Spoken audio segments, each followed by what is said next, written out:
Quiet settles over the house.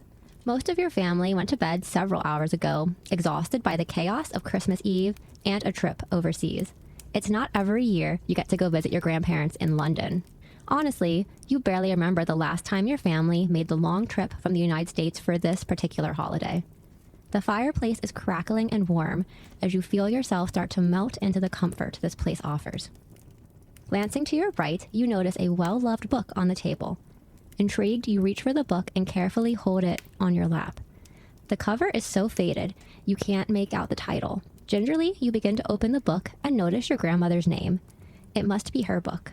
Just as you're about to turn the page, a creaking sound from the floorboard startles you to the point of almost dropping the book. It's just your grandmother. At that realization, your body starts to instantly relax. I'm so sorry to startle you, dear. I didn't realize anyone was still up, she says, as she sits down on the couch next to you. Then her eyes focus on the book in your hands. Oh yes, turn to the next page. I'm sure you'll know this story. So you follow your grandmother's direction, and then you too smile as you notice the familiar words written on the title page. A Christmas Carol.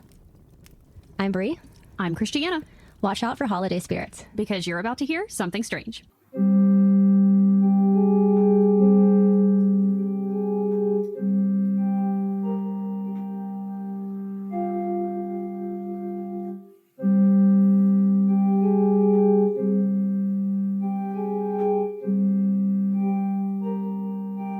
Welcome to episode 30. There'll be scary ghost stories.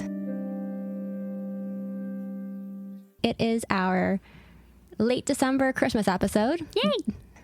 If you celebrate Christmas, Merry Christmas, Happy Christmas if you're in the UK or other places that say Happy Christmas instead of Merry. Yeah. If you celebrate other holidays, Happy Hanukkah, Happy Kwanzaa, Happy all of the other Yule, all of those things. And if you don't celebrate, have a great day. We hope you're That having too. a good one. All right, so I think I got some legit ones for this. History, so like history.com.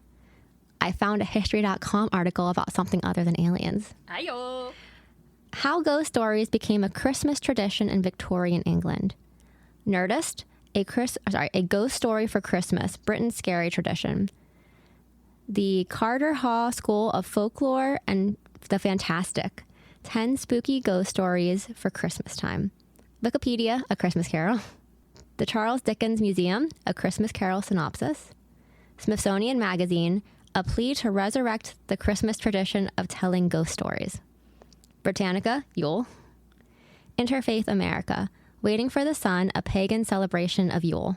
So what do you know about this particular topic of the tradition, especially in Victorian Britain, of telling ghost stories around Christmas time? I know Charles Dickens wrote a book about it. I don't honestly know much more. And I know there's the line in It's the Most Wonderful Time of the Year. There'll be scary ghost stories, tales of the glories of Christmas long, long ago. Like, I know it's referenced, but I don't really know anything about the history of it. Let's get into what exactly is with this tradition. Yes. So, some background on ghost stories at Christmas time. This has been a thing for a while. From my research, scholars and folklorists aren't exactly sure when the tradition of telling ghost stories at Christmas started. There are some tie-ins to the time of Yule. According to Sarah Cleto, who is a folklorist specializing in British literature, the time around the winter solstice has always been a time of transition and change. There is some connection in understanding the idea of ghost stories and Christmas time. What do you know about Yule? Again, not any. Is it a pagan celebrate? It is a pagan. Okay. It predates Christianity. Okay. But there's a lot of cultures that have celebrations around that same time. Is it a specific day or is it more like a season, if that makes sense? Kind of depends, I think. Okay. Yule itself is midwinter. We'll kind of get into it. It has to do with the winter solstice. Okay. So Yule itself is a Celtic celebration of the winter solstice, or the darkest, longest night of the year. That's usually around like the 21st, 22nd of December. Okay. Also called midwinter, and is one of the 8 modern pagan celebrations. Okay. In the current day, it's often celebrated by neo-pagans. It's interesting to note, though, that some churches have what they call a longest night service that usually falls around the 21st, 22nd. Okay. Or a blue Christmas service. And these services are focused on things like grief, loneliness, struggles a lot of people have around the holidays, whether that's because they are alone or loved ones have passed away or I really anything like like that. I've never heard of that, but I really like that. The church I grew up in did that. They might still have one. That's really nice. I feel like it was like a Wednesday night or something like that, but it would be more of a servant, almost like a service of remembrance, but it was like to help people not feel alone and like honor those feelings and all of that stuff. Yeah. I really, really like that. The modern Yule celebration has aspects of traditions from other celebrations, pagan, or maybe it's like Wicca. There's some other aspects that, according to my sources, if I'm wrong, I apologize, might have been tied in. I mean, isn't Christmas like having a Christmas tree in and of itself like a Yule or one of the other religions? And the log. that you'll get into that. Those are things that predate like Christianity coming to those areas. Okay. Possible connections to the Roman celebration of Saturnalia. Oh, We talked about that in one episode, didn't we? For some reason I thought Saturnalia was in the summertime. Saturnalia is around the solstice. Oh, why did I think it was okay? It's like the Feast of Saturn. It's this big thing where like everything is flipped. We talked about it in the Friendly Beasts episode. Oh, okay. That was a long time ago. That was a year ago from this one, actually. It was. But there's also ties into Celtic, British, Germanic connections. Okay. Origins may also go back to ancient Norse mythology, and there's several different theories as to why and how with this. It may have began as the Norse festival of Jol, like Jol, but there's like a little accent somewhere in there. And there's themes of light, fire, and feasting. There may or may not have been sacrifices to gods, supernatural beings. Examples, elves might have been sacrificed to, or sacrifices to deceased people. Or maybe all of them. You can almost like compare that celebration to the Day of the Dead, Dios de los Muertos. Okay. Connection to Odin there too. And according to the Britannica article, he was also sometimes called Yulnor. Okay. I think that's right. I'm sorry, anyone who follows those beliefs. One of his many jobs was the god of the dead. Other theories kind of connected this to it maybe being a New Year's festival as well. Okay. Yule did not turn into Christmas. Some people kind of say that, like Yule turned into Christmas. No, it was kind of, parts of it were probably absorbed when Christmas became a thing in those areas. According to the article, 10 Spooky Ghost Stories for Christmas Time, I'm taking a direct quote. The winter solstice is considered a liminal time. This means it's one of the times of the year when the veil between the world is thin. The other big one for that is Halloween. Or Samhain. Samhain. Around the 9th century, Yule became a name for Christmas, and similar words are still used to describe that holiday in several different languages. I didn't write all of these words out because I would have been tripping like crazy over them, but in languages like Norwegian, Swedish, Danish, Estonian, Finnish, Icelandic. And you mentioned the Yule log. Yes. This is popular in Europe. Originally, it was a large log that would burn throughout the entire festival, sometimes as long as 12 days. Also, this wasn't like a log. This was like a tree. Log. It's like a tree. Yeah, like a big old tree trunk. Yep. And in the modern day, they make like a rounded cake and decorate it like a log. Oh. But people will still burn a log and call it a Yule log. Okay. I don't know how, like, I don't know exactly what that was, but like people will make Yule log cakes. I feel like I've seen decorations where it's the log, but then there is bits drilled into it that you can put candles in. Yeah, like candles or greenery. Yeah. Yes. We should burn a Yule log. Yeah. Why For not? 12 days. I bet. Do you have like ordinances against that where you live? Because I could not do that here. I don't think it would be recommended where I live, since I think I'm safe to say this. I live in a trailer park, and if one of those trailers goes up, all of us are going up. So I'm allowed to have a campfire, but you just have to be very, very, very careful. But, like, could you argue that a Yule log is a campfire? That's true. I could. If I kept a very close eye on it, I probably could. But I would not want any of my neighbors to know I was doing that. Like, I can't go into work for 12 days. I have to burn a Yule log. All right. What a reason. All right, back to interfaith America. Today, Yule is still a liminal period, time for reflection and awaiting the sun's return. You said Yule is celebrated in December. Yes, like that's Okay. one of the pagan holidays, so it would be around ish that same time. Okay. All right, so back to Christmas ghost story. So how does that relate, right? This is me, Bree's reflections here. It's that time of year where that like veil is thin, right? Where those connections to older traditions are still kind of thought about, where they might not be thought about as much. Because, I mean, we see that in Halloween too, especially in the US. Mm-hmm. So it's like, okay, there might have been this tradition of there's this older beliefs about the veil being thin, and it's this transitional time. And what else is transitional? Ghosts. Mm-hmm. That makes sense. Thank you. That was my reflection there. We're going to move into more about Christmas ghost stories. So they have been popular in the UK since at least the Victorian era, through both oral traditions, like people just literally sitting around telling stories, like podcasts. Hi-oh.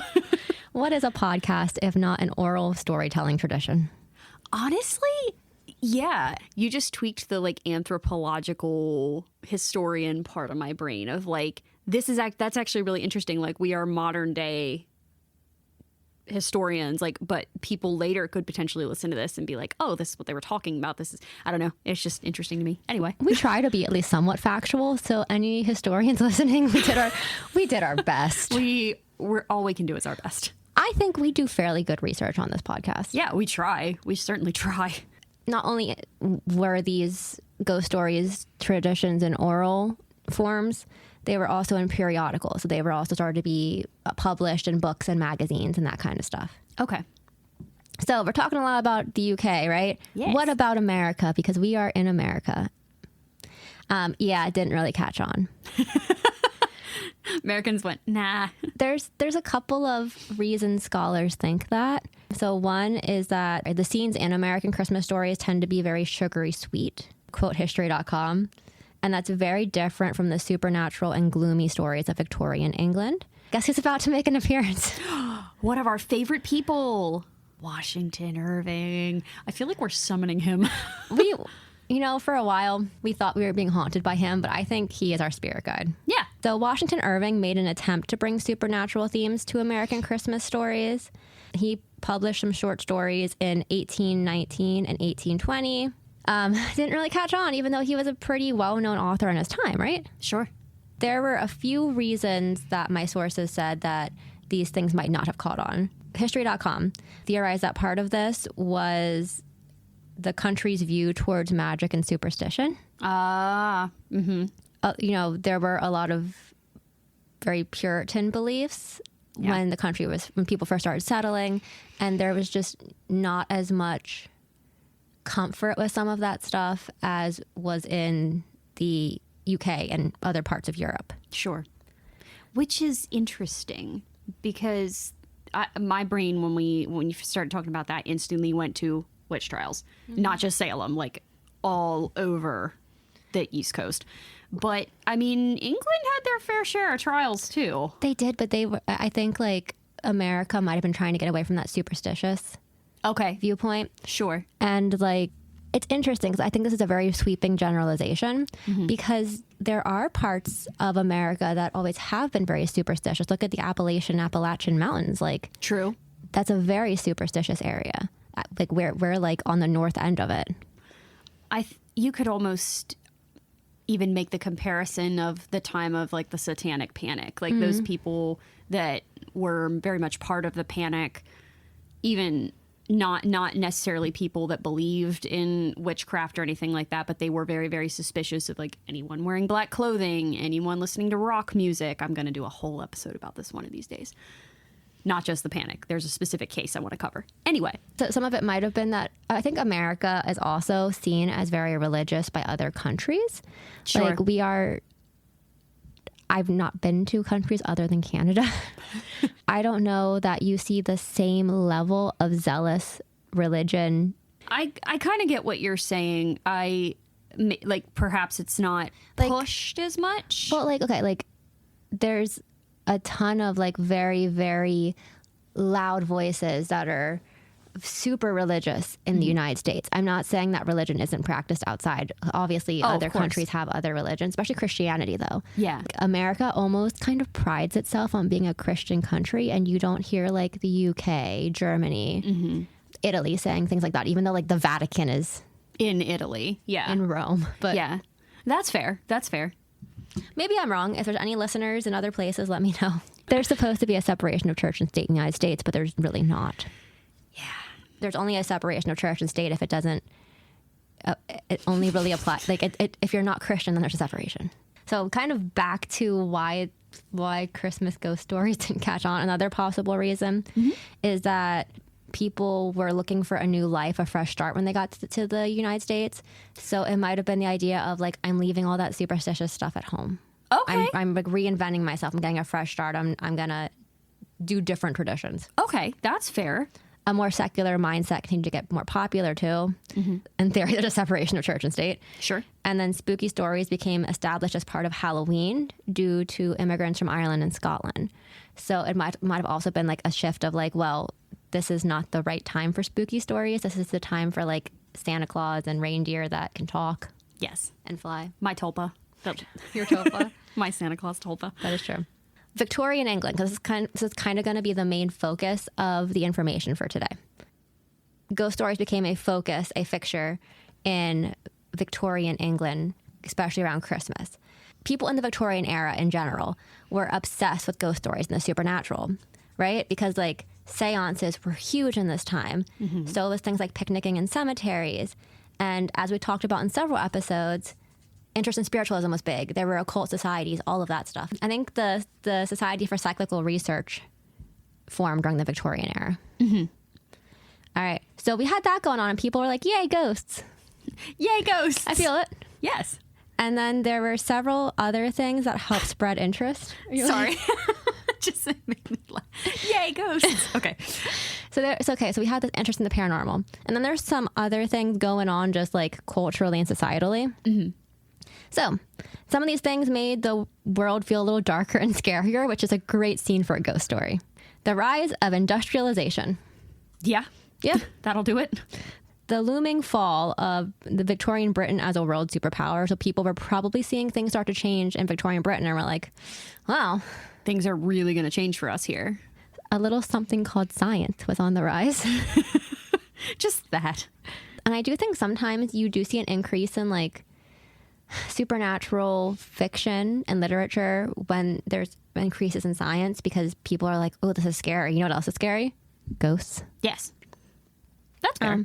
The development of the steam-powered printing press also allowed a lot of these stories to be written down and shared. Okay, sure. And they were made more widely available. Also, we have the development of the middle class at this time, so people had a little bit more leisure time and higher literacy rates, which means people could read the stories that were in the printing press. Okay. Also, this kind of going back to the height of the British Empire kind of reaching its height and probably not staying at its height, there were fantasies of destabilization of power during this time, because who doesn't love dystopian fiction? Back to the 10 spooky ghost stories for Christmas time. Yes. Got another quote for us. And part of it was simply that legends are powerful ways of dealing with anxiety and having fun. And they have always been. That's true. Who doesn't like a good ghost story? Yeah. I imagine there's people that don't like ghost stories, actually.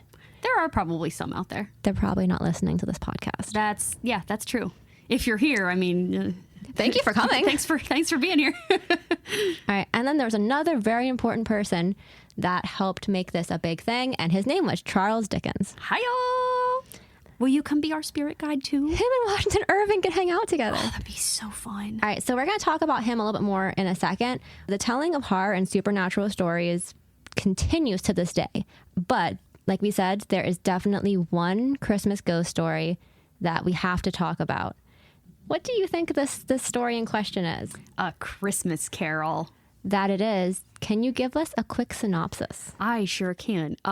For listeners, this is my favorite Christmas story. I absolutely love this story. I don't think there has been Go, finish your thought. I don't think there's been a single reiteration or retelling of it that I haven't enjoyed. I just love the story. Which is your favorite version? Like, what is your favorite version of it? Oh, man. There's one that stands out above the rest for me. Okay. I love the version with George C. Scott. That's the movie. Mm-hmm. But I love A Muppet Christmas Carol. that is like the Muppet. Like I will fight someone. Yes, the Muppets Christmas Carol is the best version. The actor. Oh man, what is his name? Oh, shame on me. Hold on, I'll find out. Hang on, please hold. Oh, it came out the year I was born. That's awesome. It's older than you. It is a little bit, not by too much. I'm older than it probably because I imagine it didn't. It probably came out after October. True. Michael Caine. He makes an excellent Scrooge. I want to know when it came, like what the date it came out, so I know if I'm older than it. Yeah. December 11th. I am 2 months older than A Christmas Carol and some days. That's the Muppet Christmas Carol. I'm not older than Charles Dickens. No, I do. I love that version, but I do love George C. Scott too. They're so good. I just like Christmas Carol in general. When I was in middle school, I think we had to read it or maybe high school, it's either 8th or 9th grade, and I got 100% on the test. Hooray! Good for you. Okay, but am I giving synopsis? An overview Sorry, I got distracted by Muppets. That's okay. So did I. So Christmas Carol is about a crotchety old man who hates Christmas and everything about it. I'm sure it has nothing to do with the fact that he's had all kinds of trauma happen to him on and around Christmas. But he's going through his life. His business partner dies, so he's alone in the world. And he is visited by the ghost of his business partner, Jacob Marley, who warns him, you need to change your ways or else you are going to end up like me, which is essentially a version of purgatorial hell. Like, I think more or less is what they're getting at in the book. And to help Scrooge understand why he needs to change his ways, he is visited by 3 spirits: the ghost of Christmas past, the ghost of Christmas present, and the ghost of Christmas yet to come. And that's me in the future. Yes, that's Brie. And they all tell him, basically make him see his life in a different way. The ghost of Christmas past kind of forces him to confront the things that have happened to him in the past that have really, really hurt him. And a lot of them are around Christmas time. And the ghost of Christmas present shows how his current day actions are affecting people that he originally did not care how he was affecting people until he was forced to confront it. And then the ghost of Christmas yet to come shows him this is what's going to happen to you if you decide not to change your ways, if you decide to just keep living this way. And spoiler alert, in the end, he becomes as good a man and as good a mentor as the city has ever known. And then there's lots of wonderful singing by Muppets. Yes, there is. Also, there is a musical version of, not the Muppet, but there is a musical version of A Christmas Carol. I saw it at Dutch Apple Dinner Theater in Lancaster one time, and it's lovely. It's very lovely. Yes. Very nice. I like A Christmas Carol a lot, too. Oh. So the actual name of the novella is A Christmas Carol, in prose, being a ghost story of Christmas. In prose. It's just called A Christmas Carol because that title is really long. Okay. So it was an 1843 novella by Charles Dickens. And let's talk about Dickens a little bit before we talk about the actual novella. Yeah. So he wrote several other Christmas novellas, including several with ghosts. He must have liked ghosts too. He also edited Christmas ghost stories from other people and worked them into the magazines he was already editing. Oh, cool. He helped formalize themes like forgiveness and reunion during the holiday season. And so we said he edited for other magazines, right? I thought this was really cool. The 10 spooky ghost stories for Christmas time had talked about a lot of these stories that he edited were written by women, which was like, I don't know how many, there obviously were well-known female writers at that time, but Sure. it was still very much a male-dominated field. So he was doing a lot of editing for female writers. Oh, I love that. And there's also this quote that Dickens believed that Christmas Eve is the witching time for storytelling. I love that. Yeah. Trans-Siberian Orchestra takes a very similar view. If you've ever seen a Trans-Siberian Orchestra show or read the stories that they write around the albums that they create, like around the music that they create, they are very magical. Like, not really witchcrafty, I guess, but very supernatural. They're kind of very fantasy, aren't they? Yeah. Because I think, like, when I was at my old job and I was doing paperwork, around Christmas I would listen to them on Spotify. Yes. And just the artwork on the albums was very, very fantasy based. Like, you could tell I could guess where some of the influences were pulled from. Yes. I'll have to show you my favorite Trans-Siberian Orchestra album is Lost Christmas Eve. Mm-hmm. And I will have to show you, they have the story written on like the inside booklet on the CD, and the first time I read it I almost sobbed. Like, I almost started crying. It was so good. I'll have to let you read it at some point. It's excellent. But anyway, I'm going to completely contradict something I said earlier with this next line. Do it. So it didn't catch on. The Christmas story, ghost story things weren't as big in the U.S. with the exception of A Christmas Carol. Sure. It became an immediate bestseller in the U.S. This was likely due to the fact that Dickens had a pretty massive fan base in the United States. It was first published on December 19th, and the first edition sold out by Christmas Eve. Holy cow. By the end of 1844, there had been 13 editions released. Whoa. And it was published in 43 initially. I think so. Holy moly. I'm double checking that. Yes. I'm honestly, I can't say I'm surprised, but that is a lot. It was first published in London by Chapman and Hall and illustrated by John Leech. A Christmas Carol was illicitly, is that a word? Illicitly. Yeah. Yep. Was illicitly copied in January of 44. Oh. Legal action was taken against the publishers, and they went bankrupt, and this affected Dickens' profit. So I think he took legal action because they let someone else publish it without his permission. Aw. I didn't know this before doing this research. He didn't really earn a ton from A Christmas Carol. Huh. He kept the prices very, very reasonable. So the initial edition had these really nice color illustrations. Mm-hmm. And he did not want the book to cost more than 5 shillings. Oh, okay. So he didn't take a loss, but he didn't really make very much on it. Mm-hmm. Broke even plus a little bit. That's kind of what it sounded like. Okay. And then there was the whole fraud case thing. Yeah. So it was written in the autumn of 43 in reaction to the challenge and suffering faced by the poor children. Oh. You already gave a synopsis. I gave a too long, didn't read. Ebenezer Scrooge is visited first by the spirit of his old business partner, Jacob Marley, on Christmas Eve, and is told he will be haunted by 3 ghosts, and then strongly motivated / encouraged to embrace the Christmas spirit and be a decent human being. Low-key gaslit into enjoying Christmas. You're going to like Christmas or else. Yeah. I'm going to show you what happens if you don't. He's like, well, if I wasn't traumatized before, I sure am now. God damn. Oh my goodness. That is such a traumatizing PTSD treatment. It's like exposure on a whole new level. You're right. Scholarly discussion is apparently back and forth on if this is a secular story or a Christian allegory. I don't know how it wouldn't be a Christian allegory. Yeah, I mean, it's very much, it's about forgiveness. It's about redemption. It's about ghosts scaring the crap out of people. Yeah. I mean, there's a certain, I didn't think about this before until just now, but in the Bible, and when Jesus is crucified, he rises 3 days later. In this, there's 3 ghosts. I don't know. There's something Holy Trinity. I don't know enough about Christianity to There is in fact a Holy Trinity. Yes. There isn't. Yeah, that's my version. Something Holy Trinity. Something 3 ghosts. Connections. It's like the number 3. It's 3 is an important one. So is 12. So is 7. Oh, yeah, that's true. I didn't think about 3 being one of the angels. Isn't 333 supposed to be an angel number? I don't know very much about angel numbers. Okay, I don't either. Clearly, isn't it anything that's repeated? I don't know.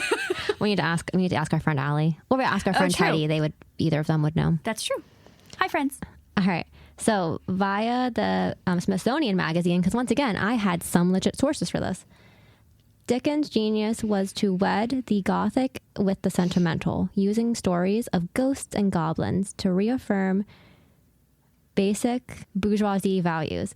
As the tradition evolved, however, other writers were less wedded to the social version, preferring the simply scary. I like pulling some of these quotes because I couldn't say that nicer. Yeah. It is. Sometimes it is just easier to like directly quote our sources. Yes. Let's continue with some more Christmas ghost stories. I was going to ask you to let me know if you've heard of any of these before. Okay. So many of them were pulled from the 10 spooky ghost stories for Christmas. And some of them have asterisks. Asterisks next to them. And those are written by women, I believe. Oh, good deal. So I'm just going to read off a bunch of these. I've never read most of these, so they might be fun to look at sometime. Yeah. So The Old Nurse's Story by Elizabeth Gaskell, 1852. Horror, A True Tale by John Barwick Harwood, 1861. I think I have read this next one, but I couldn't tell you what happens in it. Bring Me a Light by Jane Margaret Hooper, 1861. I'm pretty sure I've read that, but I don't know what happens in it. Yeah. The Ghost Summons by Ada Busion, 1868. Okay, so we're going to go into another author who was super fascinating. Okay. Who is apparently known for the genre that I had never heard of before. Ooh, yeah. Montague Rhodes James. I love that name. What a name. He was an author, a medieval scholar, a provost of King's College in Cambridge from 1905 to 1918, and Eton College, 1918 to 1936. He is apparently well known in his fields of work, so like the medieval studies, but he's become even better known for his writings that he made to entertain his friends and colleagues at Christmas parties. Oh. So he had a series of short ghost stories from the early 1900s. Is when they were written, I believe, or took place. In 1904, 4 volumes were published, beginning with Ghost Stories of an Antiquary. Okay. There was a theme to these tales. They were very interesting. They often focused on people that were very similar to him, educated single men who were usually scholars, professors, or clergy members. I don't think he was a clergy member. That's why I put a question mark there. Yeah. Stories usually revolved around supernatural occurrences relating to the obtaining or finding, by stealing, of ancient objects and artifacts. Spooky friends tended to be malevolent in some way and protected the objects through violence. Ooh, okay. His first work was adapted into a short film in 1968, and it was part of a documentary series, Omnibus. Whistle and I'll Come to You was directed by Jonathan Miller and is considered to be one of the best received adaptations of his work. Huh. But I low-key want to read some of those. Yeah. Oh, and if you haven't noticed, these are all in chronological order by date. Okay, yes. All right, some more stories. The Kit Bag by Algernon Blackwood in 1908. Between the Lights, E.F. Benson, 1912. The Dead. Oh. We're going right to the point. Right to the point. By James Joyce in 1914. Smee, I am pretty sure, is one that I know. Oh. It's by A.M. Barge in 1931. For a brief period of time, do you know the Myths and Legends podcast by Jason Weiser? Yes. He had a spinoff called what was it called? But he went into like different, not retellings, but he would talk about different like stories in literary fiction. Okay. And this was one of them. Gotcha. And then we have a very famous mention of this topic, which is It's the Most Wonderful Time of the World. Of the year. It's the Most Wonderful Time of the Year. First recorded by Andy Williams in 1963. And the line is, there'll be scary ghost stories and tales of the glory. Yes. Ghost stories continue to be a mainstay of the UK's Christmas traditions for years. And it's also a staple of Christmas Eve TV on the BBC. I love that. Before we hop into the interesting facts and other sections of this, what are your, what did you think of the traditions of scary ghost stories and all of that fun stuff? I think I'd never thought of it in a way of like Christmas time kind of being a liminal time and whatnot, but it makes a lot of sense. And I don't know, I kind of wish the traditions would pick up over here because I really like that. Well, if you think about it, like that time of year, that, you know, it's so dark and it is very spooky. Like it's, honestly, I almost think like February and March are spookier because it's like, it's so cold. It's so like people are starting to feel kind of down. Yeah. Like at least for the Christmas season, a lot of people start to get more positive feelings because it's like, oh, Christmas is coming or whatever holiday is coming. But like winter is a very, like you have the really long nights and that is conducive to sitting around a fire and telling a ghost story. Yeah. I know for me personally, it's January that gets me every year. That's the worst time of year for me. January like never ended last year. It to me, January feels like the month every single year that just never ends. I remember it hitting midnight on like when it was February 1st and I was like, oh my God, January is finally over. Yes. Yeah. I was like, oh my goodness, it is 12:01. Guess what month finally ended? Yeah. Like I plan specific self-care for myself in January because I know like that the seasonal affective disorder hits me so hard, and it's like the post-holiday crash, like not even just Christmas, like October through December. I just crash. Ugh. We have like all of these holidays like curtailed into one, right? Because it's like, okay, you have Halloween, which starts on July 5th. Correct. But you have Halloween, right? And then you go right from Halloween basically to Thanksgiving, the food holiday. The food. And then you go right into like Christmas or Hanukkah or whatever you celebrate. And then bam, it's New Year's. Are we hanging out New Year's Eve again? Sure. Oh, we can just watch all of Has Been again. That was fun. That's what we did last time. Yes. We can watch both seasons. Guys, Has Been Hotel season 2 comes out this month. Well, by the time you hear this, it will be out. That's true. That's true. We'll be so happy, hopefully. Blake Roman, come on the podcast. I'm going to get it in every single episode until he tells me to stop. Eventually we get this hopefully very nice message from Blake Roman. He's like, guys, I really appreciate it, but nah, it's not happening. And we're like, okay, I respect your boundaries, and then I'll stop. If we got like a cease and desist in our DMs, would you want me to tell you, or should I just like silently cut it out each time? Honestly, I think I'd almost want it framed. By the way that I am.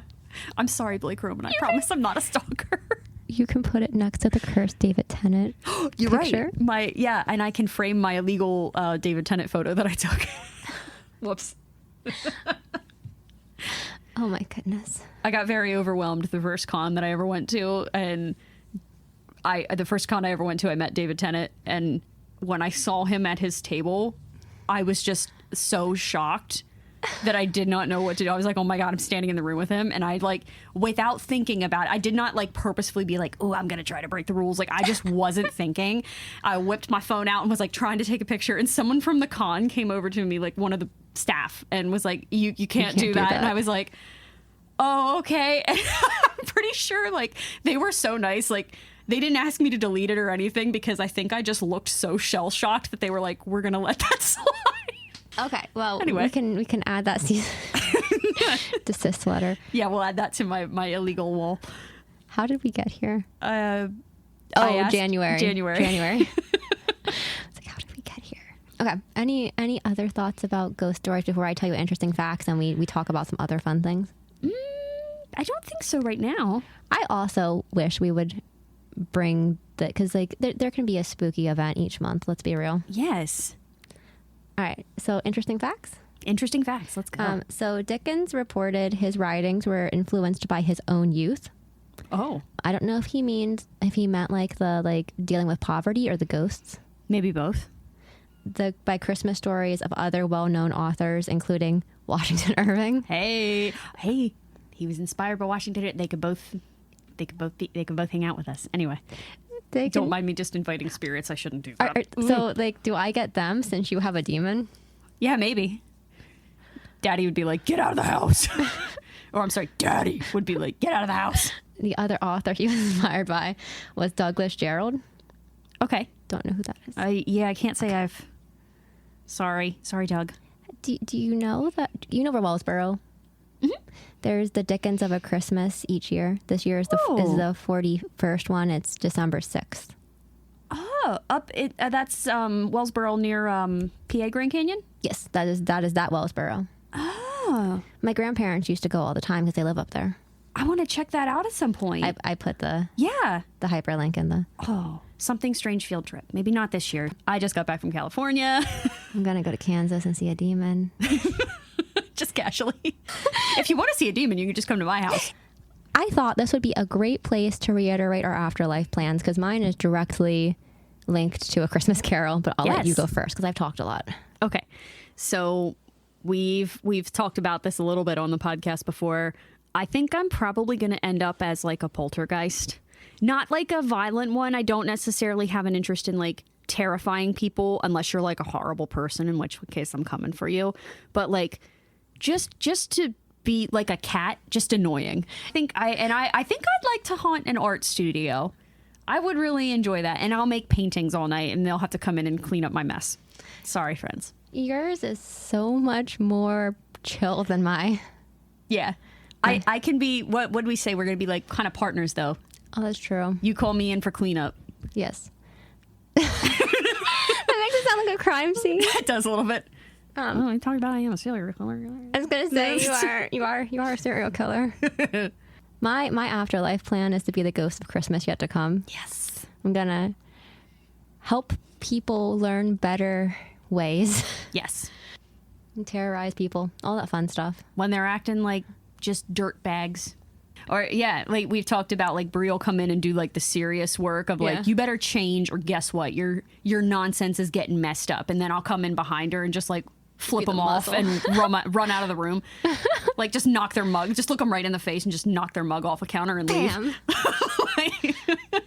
This is like mic drop. Do you questions? Okie dokie, Archoki. What drew you to this topic? So what drew me to this topic? What drew you to it? I like Halloween a lot. Yes. And I'm like, what is Halloween but Christmas? Yep. And I also like Christmas is probably my second favorite holiday. I do like Christmas a lot. I just like Halloween, and I'm like, Christmas, but make it spooky. Mm-hmm. And then I was like, oh yes, A Christmas Carol. And then there was a whole tradition. Mm-hmm. But there's, like I said earlier, there's something about the idea of sitting at a fireplace and telling spooky stories in the winter when there is like, at least around here, if we have like a normal winter, there is literally nothing else to do. Yes. Except do a podcast and talk about spooky things. Yeah. Or if you really want to have a fun time, you can bundle up in 20 layers, get in a car with all-wheel drive, and do stalls when it is -3 degrees. It's great. It's fun. Get horses, they say. It'll be fun, they say. Yeah. Yeah, get horses. Was there anything you wish you could have researched more into with this topic? Yeah, I want to know like what was meant when apparently Charles Dickens said that like his own life was kind of the influence for A Christmas Carol. Oh, sure. And also, we'll get to you, Washington Irving. Yes, we'll get there. And then just more about Yule. That sounds interesting. Yeah. What did you find the most strange about this topic? It does surprise me a little bit that it didn't catch on in the U.S. Part of that might have been like, we're not part of the U.K. We're not going to do their things. Yeah, yeah. And also, like, I probably had heard before about Dickens not making a big profit on this. The fact that he didn't make a big profit on A Christmas Carol. That is true.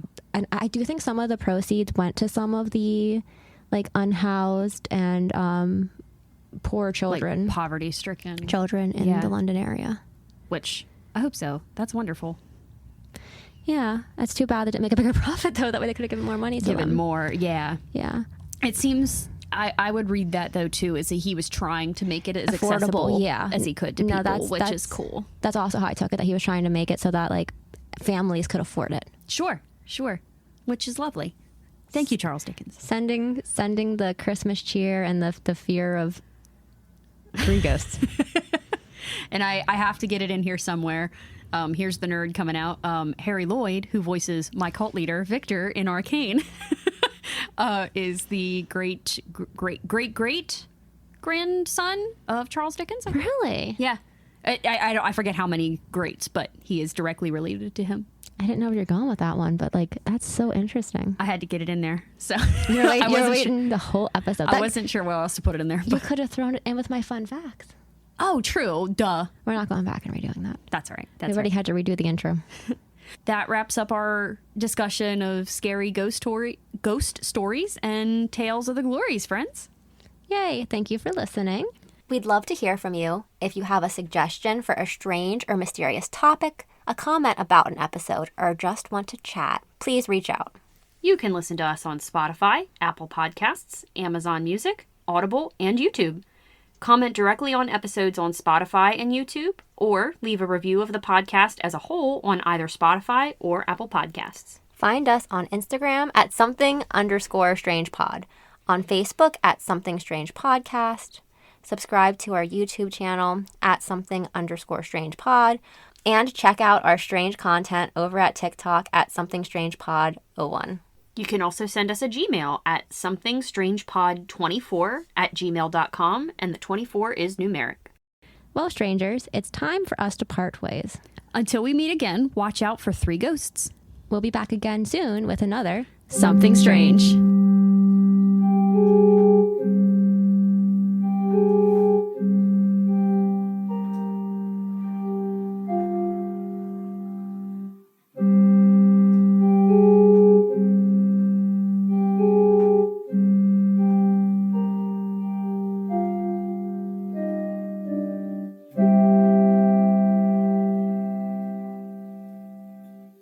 Hey, he's Kian. And she's Em. And together we're the hosts of Do You Dare? So, Do You Dare is our podcast where we discuss all things true crime, All things paranormal. and all things history, mystery, and beyond. Plus, don't forget the aliens. Oh, that's silly of me. How could I forget those? We're just 2 British siblings with mics, hoping to bring some spooky, some twisted, and some downright sinister to your ears. If you like what you're listening to right now, type in Do You Dare into wherever you get your podcasts and join us as we delve into all things dark and spine-tingling with our customary British flair.